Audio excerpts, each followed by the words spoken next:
Gente, dando continuidade na nossa aula sobre o estudo de sintaxe, sujeito e predicado, vamos a vários outros tipos de sujeito, né? Então, vamos ao sujeito implícito, né? É um sujeito que não está expresso na oração, mas é reconhecido pela terminação verbal ou pelo contexto. Ou seja, o verbo me dá esse sujeito ou o contexto em si pode me dar esse sujeito, tá certo?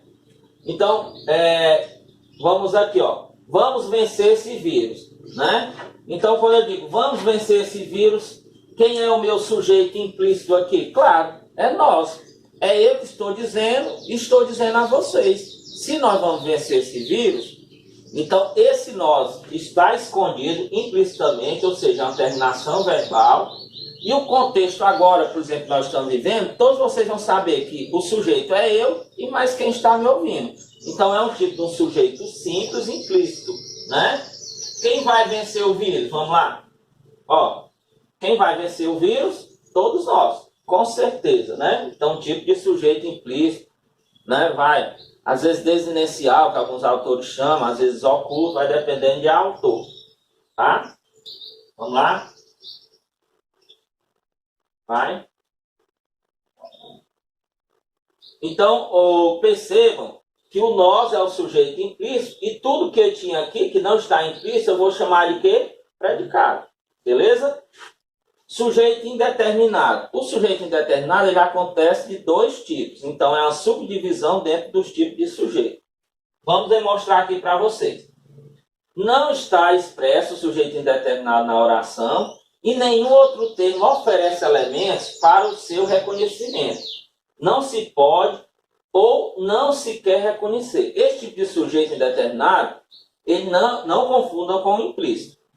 O implícito eu consigo saber quem está nessa comunicação. O indeterminado não se consegue saber ou não se quer dizer, ou não se pode dizer, tá? Então não tem como determinar quem seria o sujeito da ação, tá?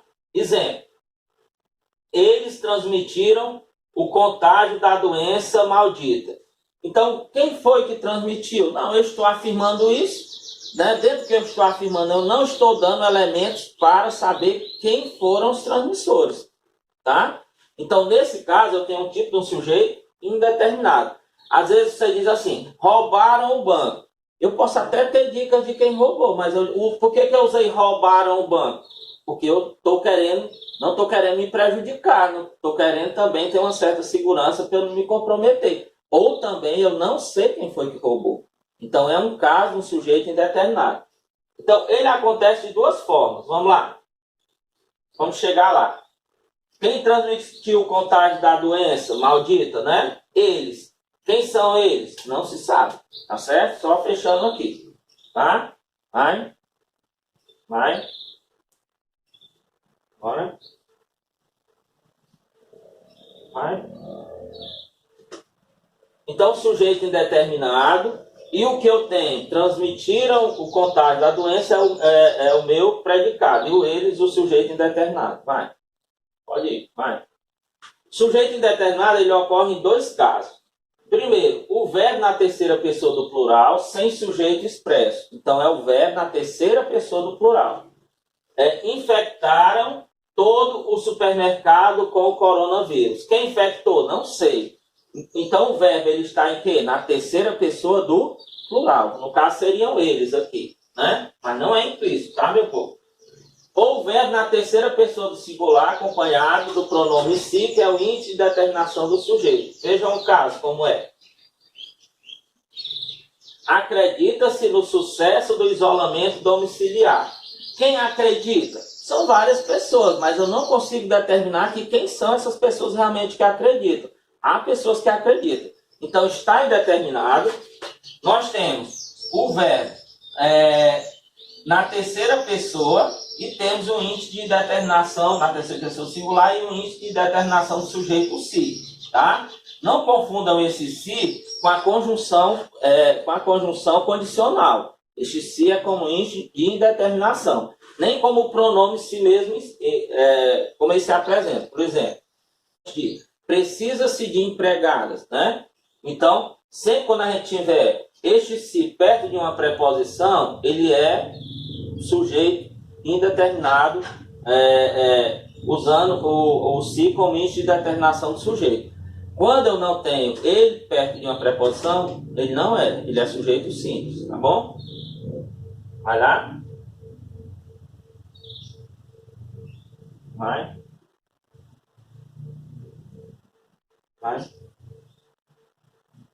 Oração sem sujeito, é o nosso último tipo de sujeito, tá?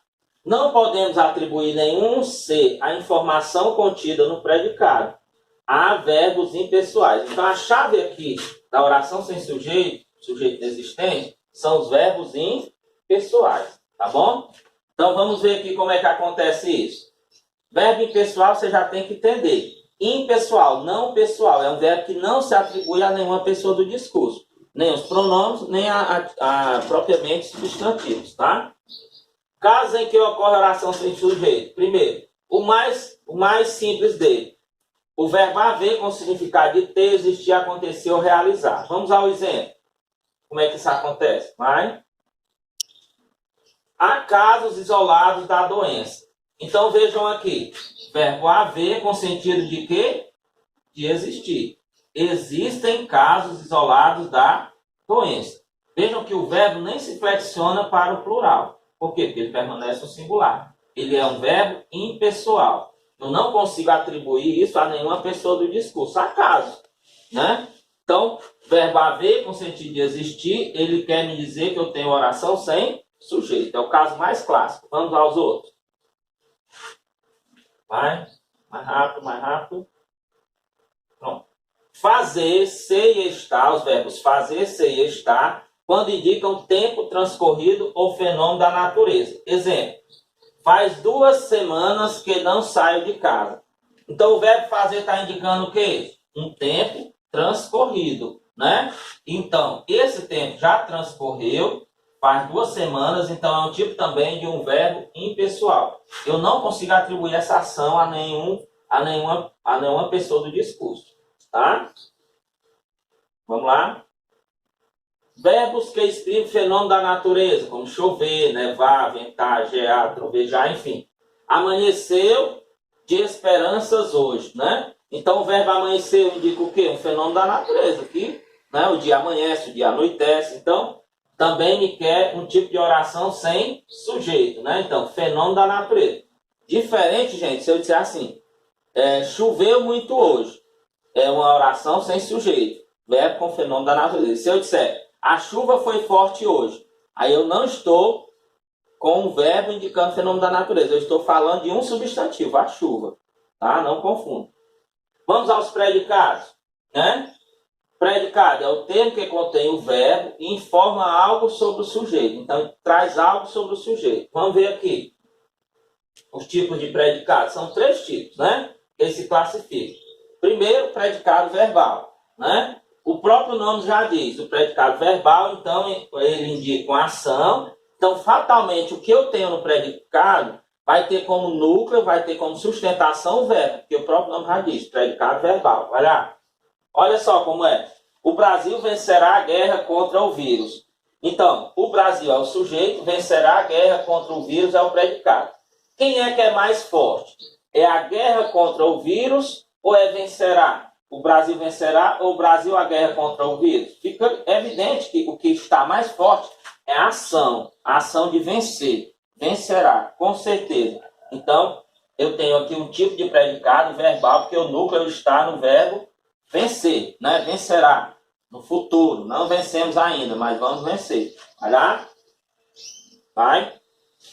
Olha lá. Verbo que indica ação, né? O verbo vencer. Então, o meu predicado tem um verbo de indicação e o mais forte está nessa ação do predicado. Então, tem o predicado verbal. Vamos aos 2 tipos. Vai lá, pode ir clicando. Predicado nominal. Então, o núcleo agora não está no verbo, está no nome, tá? Então, pode estar no adjetivo, pode estar mesmo no substantivo, enfim. É aquele que informa o estado do sujeito.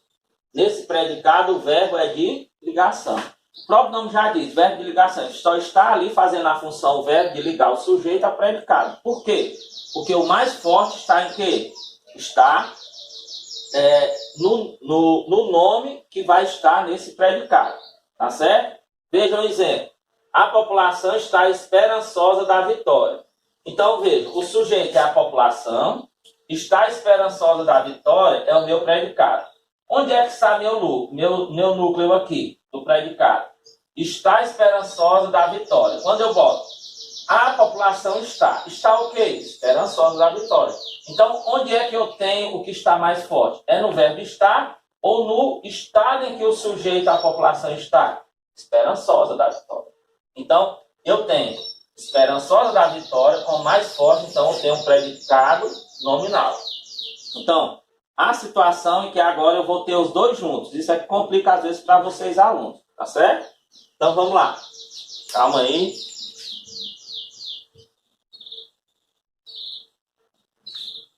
Então, vejam só. Quando é os dois juntos, eu chamo predicado, verbo, nominal. O que acontece? O predicado, ele expressa uma dupla informação, ação e estado. Tá? Vejam como isso acontece. A população se recolhia aflita do malvado vírus. Né? Então, veja, eu tenho uma ação, a população se recolhia, é muito forte, e eu tenho outro pronto, a população aflita do malvado vírus. Então, vejam, que eu não consigo agora a oração eu ter como forte somente esse sujeito se juntando à ação recolhia, né? Nem tampouco a população aflita do malvado vírus. Então, eu preciso tanto da ação recolhia como do estado que ela estava aflita a população. Tá? Então, eu tenho um caso que eu tenho um predicado com o núcleo no verbo e um predicado com o núcleo no nome, né? O estado aqui. Né, estava aflita. Qual o estado de aflição? Né? Tá? Então, nós temos dois tipos de situações. Tá? Verbo de ação e temos como que ela estava aflita também. Ó, estado. Então, sempre quando eu tenho predicado verbo nominal, eu tenho, né, verbos de ação e verbos de estado. Né? Não podemos esquecer isso. Tá ok? Galera, nossa próxima aula nós vamos falar dos termos integrantes. Né? Espero ter trazido aqui um pouco para vocês dos termos essenciais da oração. Tá? Um abraço, fiquem com Deus.